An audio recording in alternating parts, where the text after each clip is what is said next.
नमस्कार, I am doctor Chandra Kumar Deshmukh from Pune. हमने 4 फरवरी को विद्ध कर्म और अग्निकर्म एज इट इज़ सीरीज शुरू की थी। वैद्य राबो गोगटे सर का जन्मदिन था, तो उस समय में हमने ऐसा डिसाइड किया था कि जो विद्ध कर्म और अग्निकर्म हमने सर से सीखा है, सब लोगों को वैसे के वैसे सिखाएंगे।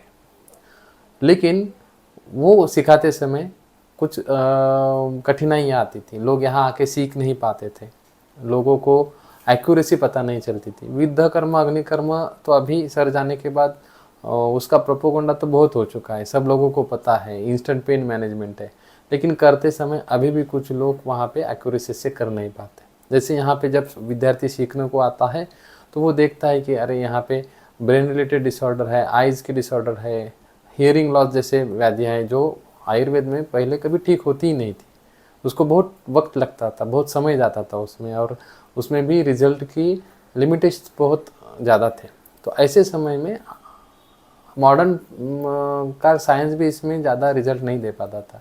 जैसे पैरालिसिस के केसेस है, ऑटिज़म है, सेरेब्रल पाल्सी है, या रेटिना के डिसऑर्डर्स है, हियरिंग लॉस की जैसी व्याधियाँ हैं, जहाँ पे कहा गया है नर्वस डिसऑर्डर में रिजल्ट है ही नहीं। लेकिन आयुर्वेद में कई सालों से आयुर्वेदिक वैद्य इसमें रिजल्ट दे रहे हैं, लेकिन उसके भी कुछ लिमिटेशन थे। तो यहाँ पे जब विद्यार्थी आते हैं, सीखते हैं, तो उनको रिजल्ट फटाक से दिख जाता है, खुश भी होते हैं। लेकिन वही जब हमारा व्याख्यान देखते हैं, यूट्यूब पे देखते हैं और जो खुद करने जाते हैं, तो उनको रिजल्ट नहीं आते। तो ये जो बीच में की जो गैप आ रहा है कि हमें रिजल्ट आ रहे हैं और विद्यार्थियों को जो कर रहे हैं उनको रिजल्ट नहीं आ रहे, इसमें सिर्फ एक ही वाक्य का डिफरेंस है। मैं हमेशा बोलता हूँ, वो है एक्यूरेसी। तो वही एक्यूरेसी बढ़ाने के लिए हमने अभी तक 6 एपिसोड लिए थे। पहले एपिसोड में विद्ध कर्म की डिस्कवरी बताई थी, आयुर्वेद में कहाँ कहाँ पे विद्ध कर्म है, गोगटे सर ने विद्ध कर्म कैसे कैसे बढ़ाया है, वो करते समय सर ने कितनी मेहनत ली है। उसके बाद में एक्यूरेसी ऑफ विद्ध कर्म बताते समय, विद्ध कर्म अग्निकर्म बताते समय हमने योगाभ्यास का महत्व दिया था। हमने दिया है योगाभ्यास का महत्व। मैं फिर से कह रहा हूँ कि हर एक ने एक बार हाथ में नींबू लेके या हाथ में एप्पल लेके, हाथ में अलग अलग प्रकार के ऑब्जेक्ट लेके वहाँ पे विद्ध कर्म की हाथ में कोशिश करनी चाहिए। जब तक आप हाथ में अग्निकर्म विद्ध कर्म के शस्त्र नहीं लोगे, तब तक आपको उसका महत्व ही नहीं समझेगा। उसके बाद में हमने लिया था कि लीगेसी ऑफ मर्म, हमने मर्म विज्ञान शुरू किया था। देखो, मर्म आप यूट्यूब पे डालोगे तो काफ़ी लोगों ने बताए हुए अलग अलग मिलेंगे, आपको अलग अलग प्रकार के बुक्स भी मिल जाएंगे मर्म के लिए। तो मर्म का विस्तृत मिल जाएगा, सुश्रुत संहिता में भी है, शालिस्थान में मर्म का ज्ञान, वाग्भट में भी है, चरक में भी है, तो कई जगह पे मर्म का उल्लेख। तो ये करते समय विद्ध कर्म के लिए मर्म का महत्व और हम जो सोचते हैं, ये सोच आप तक पहुंचाना जरूरी था। इसीलिए हमने मर्म का ज्ञान देना शुरू किया था। वो देते समय हमने क्षिप्र मर्म से बताया था वहाँ पे क्या क्या है। उसके बाद में हृदय मर्म का भी उल्लेख किया था, हृदय मर्म और क्षिप्र मर्म का संबंध। उसके बाद में इंद्रवत भी बताया था, और लास्ट में आखिरी जो 6वां एपिसोड था उसमें हमने शंख, लेजेंडरी शंख मर्म का उल्लेख किया था। अब ऐसे बताते समय ये इतना डिफ़िकल्ट टॉपिक्स है।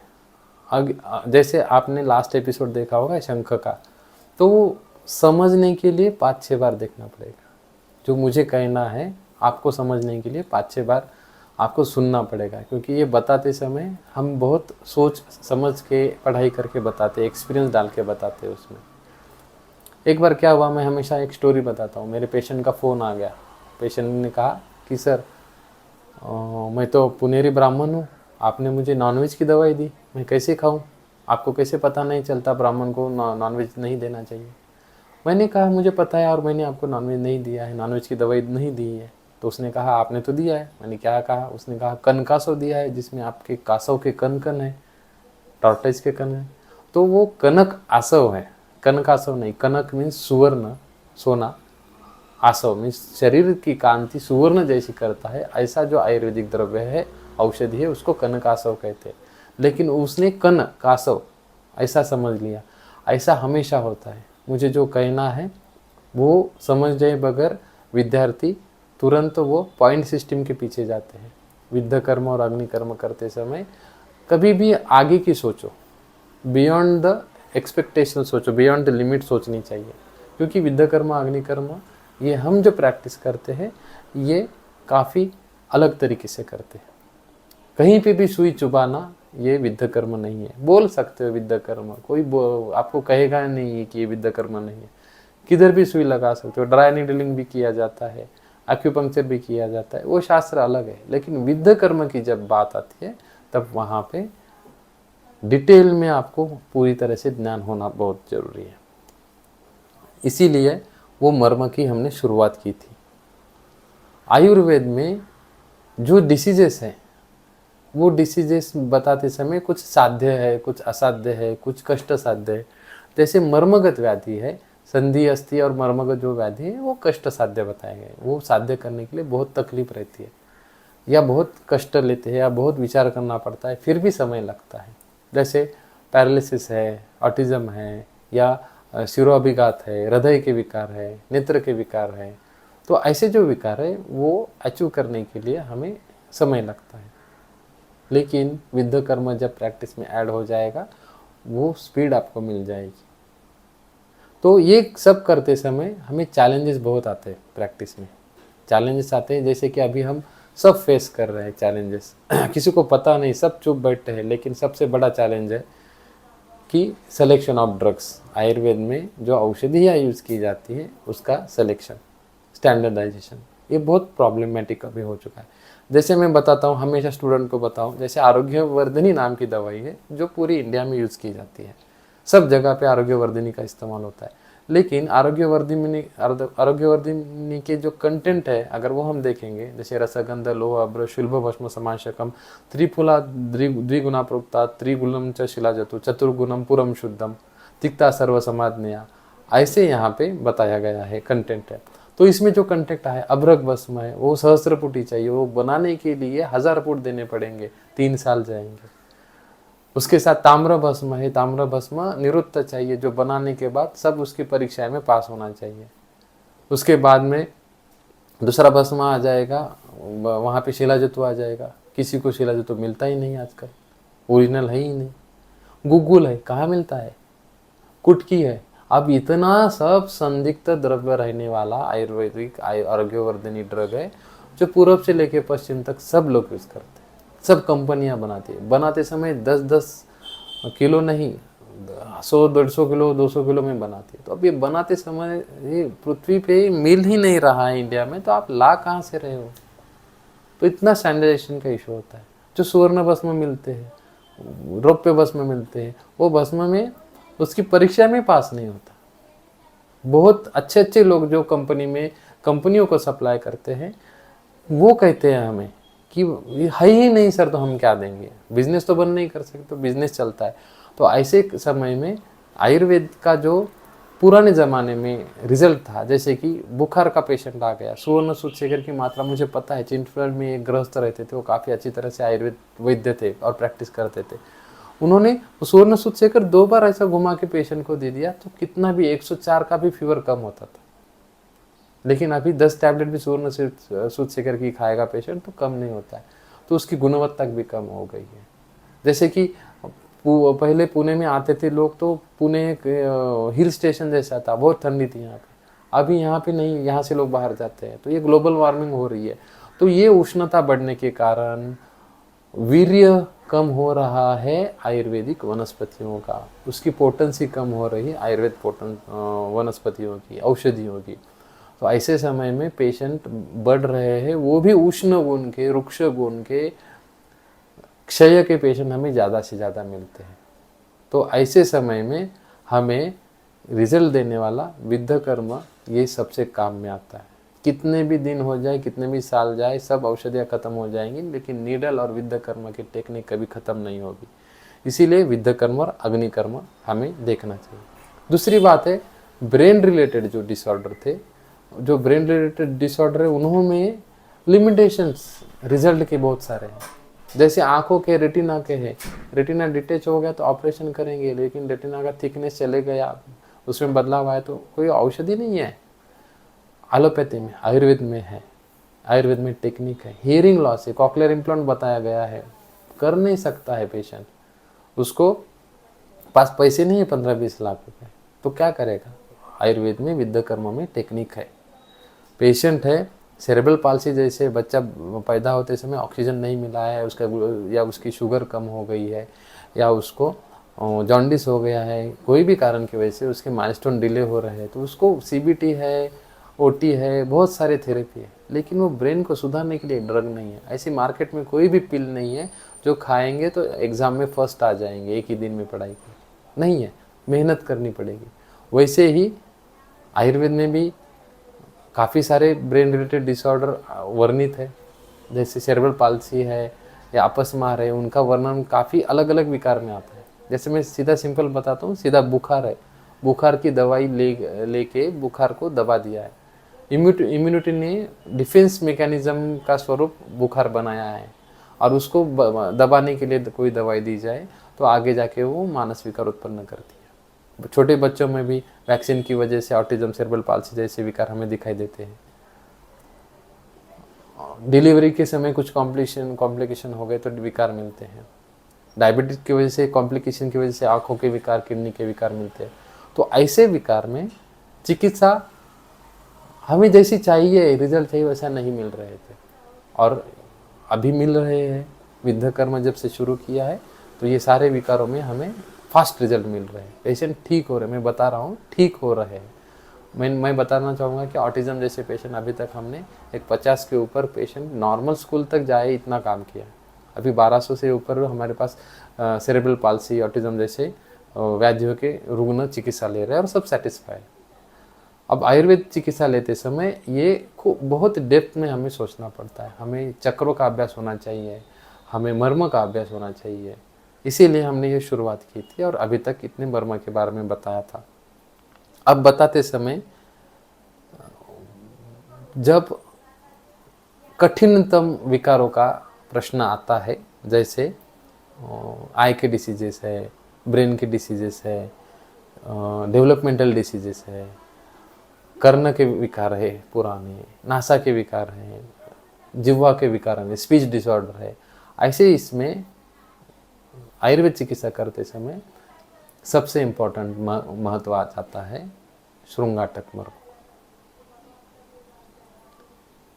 सेंस ऑर्गन के आजू बाजू में जो मर्म है उनको महत्व आ जाता है। तो आज के टॉपिक में, आज के एपिसोड में हम ये मर्मों का उल्लेख करेंगे, ऊहापोह करेंगे। श्रृंगाटक, अपांग, विधुर मर्म, फनामर्म, ये 4 मर्म हमें जो काम में आते ज़्यादा से ज़्यादा, उसका हम यहाँ पे डिटेल में एक्सप्लेनेशन देंगे। श्रृंगाटक मर्म, श्रृंगाटक शब्द का अर्थ देखेंगे तो ऐसा बताया गया है कि 3 कोण वाला पर्वत, ऐसा एक अर्थ आता है। दूसरा एक अर्थ आता है कि श्रृंग जैसा है और टोकदार है, ऐसा अर्थ आता है। सबसे इम्पोर्टेंट एक अर्थ आता है श्रृंगाटक का द्वार, द्वार कहा गया है श्रृंगाटक मर्म को। शंख मर्म बताते समय मैंने बताया था, श्रृंगाटक मर्म का वहाँ पे थोड़ा सा उल्लेख किया था मैंने। शंख मर्म बताते समय मैंने बताया था कि क्रैनियल नर्व्स भी हमें पता होने चाहिए, उसके कैसे कैसे पार्ट है, कैसे ध्यान में रखना है, ये बताया था। श्रृंगाटक मर्म, ये शंख मर्म और सेंस ऑर्गन के जो मर्म है वो बहुत कनेक्टेड है, उसका विचार किए बगैर हम आगे जा ही नहीं सकते। श्रृंगाटकानि चत्वारि, 4 श्रृंगाटक मर्म है। ये श्रृंगाटक मर्म कहाँ स्थित है? घ्राण मीन्स कर्ण, श्रोत्र, घ्राण मीन्स नासा, श्रोत्र मीन्स कर्ण, अक्षि मीन्स नेत्र, जिह्वा मीन्स टंग। जो हमारे 4 सेंस ऑर्गन है, नासा, कर्ण, नेत्र और जिह्वा, इनको तर्पण करने वाली शिराएं हैं। संतर्पणी नाम शिरा नाम मध्य शिरा सन्निपात। एक ख चतुष्टय जो स्रोतस है 4, सुश्रुत में बताया गया है ख चतुष्टय संगम है। ये जो चारों शिरा है या स्रोतस है उनका संगम जहाँ पे होता है, या ये जो शिरा यहाँ पे संतर्पण करती है, उनका जो सन्निपात है वहाँ पे श्रृंगाटकानि मर्मानि है, श्रृंगाटक मर्म है वहाँ पे। वहाँ पे आघात हो गया तो सद्यो मरणम है, वहाँ पे आघात होने के बाद। ये सब सिरा मर्म है, चतुरंगुली प्रमाण से है। अब श्रृंगाटक मर्म सिरा मर्म है, यहाँ पे चारों सिराए आते हैं और यहाँ पे ये चतुरंगुली मर्म है। अब ऊपर से तो मैं नहीं दिखा सकता हूँ क्योंकि नासा, नेत्र, कर्ण और जिह्वा, इनका संगम जहाँ पे है सिराओं का, वहाँ पे श्रृंगाटक मर्म है। अब जब हम बात करते हैं, कोई सुनता है या कोई टेस्ट करता है, कोई स्मेल करता है, स्मेल लेता है, कोई आंखों से देखता है, तो ये होता कैसे है? तो ये बताया गया है, ये इंद्रिय बताए गए हैं, पंचेंद्रिय कहा गया है ना शरीर को। शरीर में जो है ज्ञानेंद्रिय और कर्मेंद्रिय है, तो ज्ञानेंद्रिय जो ज्ञान है ग्रहण करते हैं, तो जो ग्रहण किया जाता है तो इंद्रियों के माध्यम से ग्रहण किया जाता है। तो ग्रहण करने के लिए जो ज्ञान अर्जित किया जाता है वो बहुत सूक्ष्म माध्यम में रहता है, उसको आयुर्वेद में तन्मात्रा कही गई है। जैसे सर्व जगत जो है पांचभौतिक है, पृथ्वी, आप, तेज, वायु, जल, आकाश, ऐसे पांचभौतिक है। तो ये पांचभौतिक है, जैसे ये चाबी है, कठिन है, यहाँ पे लिक्विड है, ये जल है, यहाँ पे दिया है, तो वो वहाँ पे अग्नि है, पचन शक्ति है, वो हमारा अग्नि है, हमारी दृष्टि जो है वो अग्नि है। वो हिसाब से सर्व जगत पांचभौतिक है। लेकिन ये जैसे कोई भी पदार्थ का सूक्ष्मतम पार्ट उसको एटम कहा जाता है, वैसे आयुर्वेद में या हमारे भारतीय शास्त्र में ये पंच महाभूतों के सूक्ष्मतम पार्ट, सबसे छोटे पार्ट को उसका अर्थ कहा गया है। जैसे कि दृष्टि है, दृष्टि ग्रहण करती है रूप को, कर्ण ग्रहण करते हैं शब्द को, त्वचा ग्रहण करती है स्पर्श ज्ञान को, जिह्वा ग्रहण करती है रस ज्ञान को, शब्द, स्पर्श, रूप, रस, गंध, नासा जो ग्रहण करती है वो गंध ज्ञान को ग्रहण करती है। तो ये जो तन्मात्रा कहा गया है ये स्मॉलेस्ट पार्टिकल है, सबसे छोटे हैं। अब ये जो इनका ग्रहण किया जाता है, ग्रहण करने वाले कौन है? इंद्रिय है, नेत्र है, नासा है, कर्ण है, जिह्वा है। जिह्वा ऐसा एकमेव इंद्रिय है जो दो अर्थ ग्रहण करती है, जैसे रस का भी ज्ञान ग्रहण करती है और स्पर्श का भी ज्ञान ग्रहण करती है। जैसे हमारे टंग को ठंडा, गरम, रुक्ष, चिकट ऐसा समझ में आता है पीछे तो वो स्पर्श भी ज्ञान करती है। तो ये चारों इंद्रिय मिला के पंचेंद्रिय, पंच महाभूत के अर्थों का ज्ञान ग्रहण करती है। अब जब ज्ञान ग्रहण किया जाता है तो ज्ञान ग्रहण कहाँ से होगा? इंद्रियों के माध्यम से, वो सिरा के थ्रू होगा। मैंने कहा था मर्म का ऊहापोह करते समय, वो अध्याय में कहा था कि जो मर्म है वो शरीर के जो सिराएं हैं मर्म का तर्पण करती है।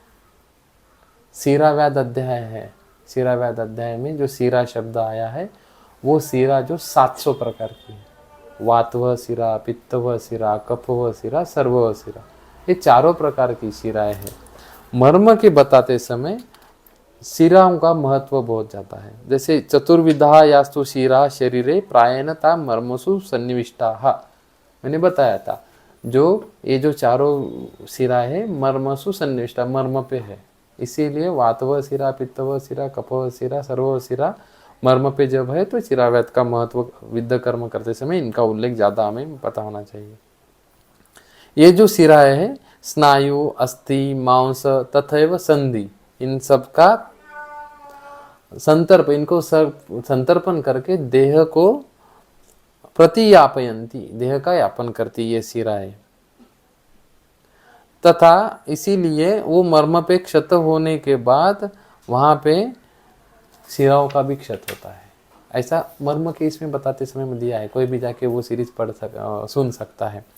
तो यही सिराएं जो है, ये सिराएं का सन्निपात रहने वाला श्रृंगाटक मर्म जो है वहाँ पे अर्थ का ग्रहण करके वहाँ तक वो वहन हो जाता है। वहाँ जो ख चतुष्ट है, जो स्त्रोत से चार, वहाँ पे वो वहन करते हैं इंद्रिय जब हमारा ज्ञान ग्रहण करते हैं। जब ज्ञान ग्रहण करने के बाद वहाँ तक वो वहन हो चुका है तो श्रृंगाटक को द्वार बताया गया है। अब द्वार क्यों बताया गया है? वो शिर का द्वार है, हमारे शंख से मन तक जाने का द्वार है। हमारे पूरे सेंस को, मीन्स हमारे जो ज्ञान आ रहा है वो ज्ञान का ग्रहण करके मन तक लेके जाने वाला द्वार है, श्रृंगाटक द्वार है। वहाँ पे त्रिकोण आकार का, श्रृंगाटक में त्रिकोण आकार का वहाँ पे एक द्वार है जो प्रैक्टिकली दिखाई नहीं देगा। जैसे भूख लगी है दिखाई नहीं देती, वैसे प्रैक्टिकली दिखाई नहीं देगा, उसका वर्णन आया है। तो ये जो द्वार है वहाँ से उसका वहन किया जाता है शंख तक। इसीलिए पिछला एपिसोड सुनना बहुत इंपॉर्टेंट है, उसके बाद में ही यही समझ में आ जाएगा ये क्या मैं कह रहा हूँ। तो शंख तक उसका वहन होगा, उससे मन का जो स्थान है आज्ञा चक्र, शिरस तालु अंतर्गत जो वहाँ बताया गया है या हृदय बताया गया है, वहाँ तक शंख से वहाँ वहन किया जाता है। अब नेत्र से आया है, अब हमें पेशेंट मिलते कैसे है, उसको पेशेंट को दिखाई देता है बच्चे को, लेकिन वो समझ नहीं पाता है, आई कांटेक्ट नहीं कर पाता है, या उसको पढ़ना नहीं आता है, उसको सुनाई देता है लेकिन सुनता नहीं, ऐसे हमें पेशेंट मिलते हैं। तो यही द्वार तक तो सेंसेस जा रहे हैं, लेकिन ये द्वार से मन तक पहुंचते हैं क्या, ये हमें देखना पड़ता है ऐसे पेशेंट। तो उसके हिसाब से हमें वहाँ विद्ध कर्म कहाँ करना है वो समझ में आ जाएगा। वो मैं बाद में व्याधियों में बताने ही वाला हूँ। कुछ पेशेंट हमें मिलते हैं कि उसको आंखें नहीं होती हैं, फिर भी वो समझने लगता है, एनालाइज कर नहीं पाता है। तो शंख के ये श्रृंगाटक के द्वार के आगे वाली जो लक्षण है या सेंसेस है, उसको उसका वहन है ही नहीं या पीछे का है ही नहीं, ये हमें सोचना पड़ता है। उसके हिसाब से ये आयुर्वेदीय विचार करके विद्ध कर्म करना है। ये जो चार है चत्वारी श्रृंगाटकानी कहा गया है। तो ये श्रृंगाटक मर्म का ये द्वार बहुत इंपॉर्टेंट है, उसके बगैर हमें समझेगा नहीं।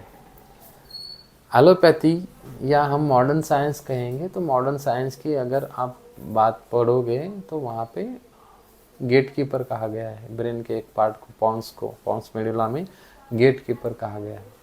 जैसे कि सेंसेस ब्रेन में से आ रहे हैं, जैसे मैं हमेशा एग्जांपल देता हूँ, अगर आप अभी सुन रहे हो, सब सुनते समय आपने चप्पल पहनी है कि नहीं, मुझे आपको ध्यान में नहीं था क्योंकि आप ध्यान से सुन रहे थे।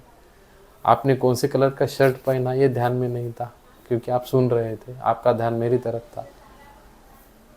आप कल क्या खाए थे ये आपके ध्यान में नहीं था, जब मैंने पॉइंट आउट किया है तब आपको ध्यान में आ रहा है।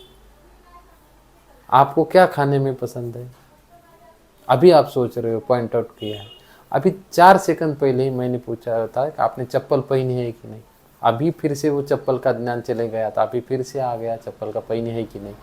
तो ये जो हमारे शरीर को वांटेड है, हमारे शरीर को जिनकी ज़रूरत है ऐसे ज्ञानों का, और जिनकी ज़रूरत नहीं है ऐसे ज्ञानों का डिफ्रेंशिएशन करने वाला जो ब्रेन का पार्ट है पॉन्स और मेडुला, इनका जो कॉम्बिनेशन है, तो वही क्या करते हैं, ये इसको गेट कीपर कहा गया है।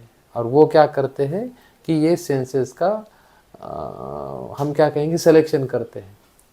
अब जब किसी व्यक्ति को बुखार आती है, क्योंकि यही जो है टेम्परेचर रेगुलेशन करने वाले सेंटर है, किसी व्यक्ति को बहुत ज़्यादा बुखार आ जाती है 106 डिग्री तक, तो वो प्रलाप करने लगता है, असंबद्ध वाक्य बोलने लगता है। तो इसका मतलब क्या है कि वो जो उसका गेट कीपर है वो काम नहीं कर रहा है। तो कुछ MMR जैसी वैक्सीन रहती है, वो ही वैक्सीन ये छोटे छोटे बच्चों में यहीं पे आघात हो जाता है उनका, जिनको विष कहते हैं आयुर्वेद में, दूषी विष है या बाह्य विष है। तो उसका सेवन करने की वजह से कुछ बच्चों में 100 में से 10 में या 15 बच्चों में वही जगह पे उनको आघात होता है, और उसकी वजह से छोटे जो बच्चे हैं वो उनका जो शरीर है सेंसेशन जो है डिफ्रेंशिएट नहीं कर पाता है, जो ये अच्छा है वो बुरा है, वो अच्छा है, सोशल में क्या नहीं करना चाहिए, कहाँ क्या करना चाहिए, और ज्ञान का सिलेक्शन ही नहीं कर पाता है, उसको ही ऑटिज्म कहा जाता है। क्योंकि ये सब ज्ञान का ही जरूरत है। बच्चा बैठता है, उसको पढ़ाई करने का ज्ञान नहीं, 4 लोगों में बैठा है तो चिल्ला रहा है, उसका वो ज्ञान नहीं, वो चिल्लाना है कि नहीं वो ज्ञान नहीं है। तो ये ज्ञान जो है, ये जो द्वार खराब हो चुका है, द्वार खराब हो चुका है, गेट कीपर खराब हो चुका है, तो उसको ठीक करने के लिए हमें विद्याकर्मा काम में आता है। तो श्रृंगाटक का विचार हमेशा हमें करना चाहिए। तो वहाँ पे जो रचनाएं रहती है वो बहुत अलग अलग प्रकार के रहती है। कैवर्नस साइनस कहा गया है, इंटर कैवर्नस साइनस कहा गया है, और भी कुछ है, बहुत सारा एलोपैथी में बताया गया है।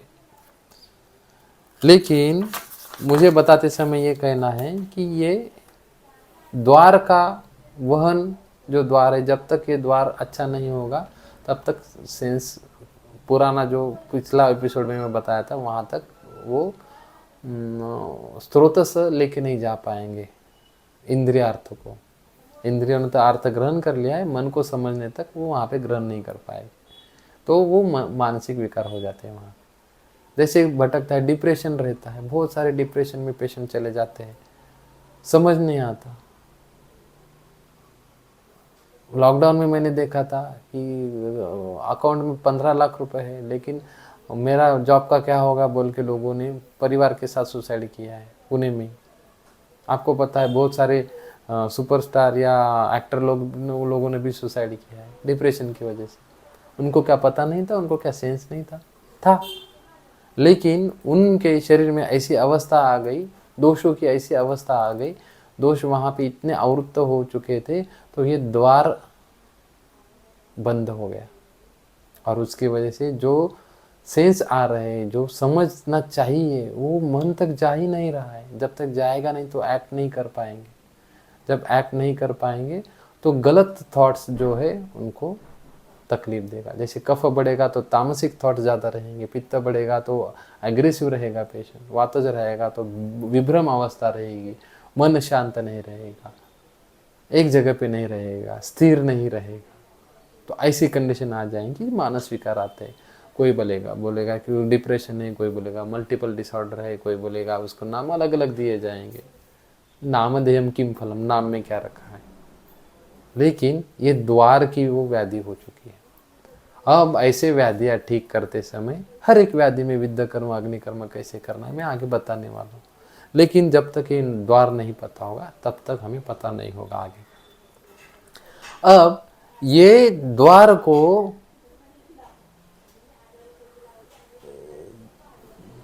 सेंसेस लेके जाने तक छोटे छोटे दूसरे द्वार है। जैसे कर्ण का द्वार है, वहां पे है विदुर मर्म।